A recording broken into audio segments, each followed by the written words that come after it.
அனைத்து நண்பர்களுக்கும் வணக்கம். இப்போது நாங்கள் எங்கே நிற்கிறோம் என்று சொன்னால், முல்லைத்தீவு மாவட்டம் உடையார்கட்டு மூங்கிலாறு பிரதேசத்தில் மாவீரர் மண்டப வீதி, இப்போது சிவன் கோயில் வீதி என்று சொல்லப்படுகின்ற முன்னாள் மாவீரர் மண்டப வீதி என்று சொல்கிறது. முல்லைத்தீவு புதுக்குடியிலிருந்து வரும்போது வலக்கை பக்கம் 2வது ஒழுங்கு அந்த இடத்துல இருக்கிறோம். அந்த இடத்துல இலங்கை மின்சார சபைக்கு சொந்தமான ஒரு போஸ்ட் ஒன்று உடைஞ்சு மிக அபாயமான நிலையில் தொங்கிக் கொண்டிருக்கிறது.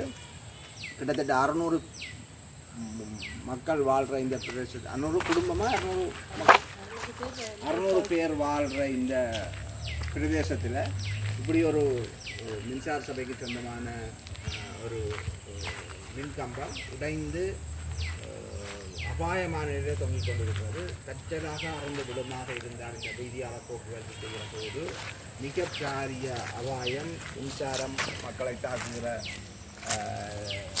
மிக அபாயமான சூழல் ஒன்று ஏற்படும். இதை பற்றி நீங்கள் நேராக பார்த்து சொல்லுங்கள். இந்த இது உடைஞ்சிருக்கிற துண்டு உங்களுக்கே தெரியுது. பார்த்தீங்கன்னா இது வந்து ஒரு டிரான்ஸ்ஃபார்மர்லேருந்து போகிற ஒரு கருத்த வயருக்குரிய லைன் போகிற துண்டு. நான் நினைக்கிறேன் இந்த கம்பியையும் கலட்டி விட்டுருக்காங்க. இந்த தங்கு தடையோட அந்த இழுத்து கொண்டு இருக்கக்கூடிய மாதிரி இருக்கிற துண்டையும் கலட்டி விட்டுருக்காங்க. கீழே பாருங்கள், கீழே தான் கிடக்கு. அப்போ இதில் 600 குடும்பங்கள்கிட்ட இருக்குன்னு தகவலின்படி சொல்கிறாங்க. இந்த போய்க்க கரண்டோட சம்மந்தப்பட்ட துண்டு உடைஞ்சி கீழே விழுமுன்னு சொன்னால் ஒரு பாதுகாப்பு இல்லாமல் மெயின் ரோட் இது தான் இந்த ஏரியாவால் போகிறாக்கள் வளமையாக பாவிக்கிற ரோட்டுன்னு சொல்லியிருக்கிறாங்க. இது நான் நினைக்கிறேன் மூங்கிலாறு சந்தியிலேருந்து மாவீர மண்டபத்திலேருந்து உள்ளுக்கு பக்கத்தால் சிவங்கோயில் ரோட்டில் அதில் உள்ளுக்கு வரைக்கும் ஒரு 300 மீட்டரில் இந்த பிரச்சனை இருக்குது. சம்மந்தப்பட்டவர்கள் தயவுசெய்து இதை கருத்தில் எடுக்கணும். ஏன்னா கரண்டோட சம்மந்தப்பட்ட இருக்க உயிர் ஆபத்துகள் கூடுதலான விஷயம் இருக்குது. இப்போ அதை நீங்கள் ஒரு கருத்தில் எடுத்துக்கொண்டு இந்த விஷயத்தை பாருங்கள்.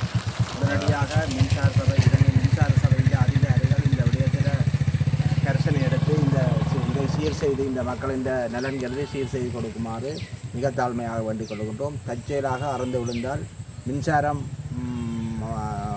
தொடர்ச்சியாக பாய்ச்சப்படும். அது மக்களை மிக பேரிடருக்கு தள்ளும். இதனால் விபரீதமான விளைவுகள் நடப்பதற்கு முன்னர் விரைந்து செயல்பட்டால் இதில் வர்ற அந்த அழிவுகளை அல்லது அதனால் ஏற்படக்கூடிய அந்த பிரச்சனைகளை தடுப்பதற்கு மிக உதவியாக இருக்கும். 600 பேர் வாழ்கிற இந்த கிராமத்தில் இவ்வாறான ஒரு அபாயமான நிலை என்றது உடனடியாக தவிர்க்கப்பட வேண்டும். தயவுசெய்து மின்சார சபையின் அதிகாரிகள் விரைந்து செயல்படுமாறு மிக தாழ்மையுடன் கேட்டுக்கொள்கின்றேன். நன்றி.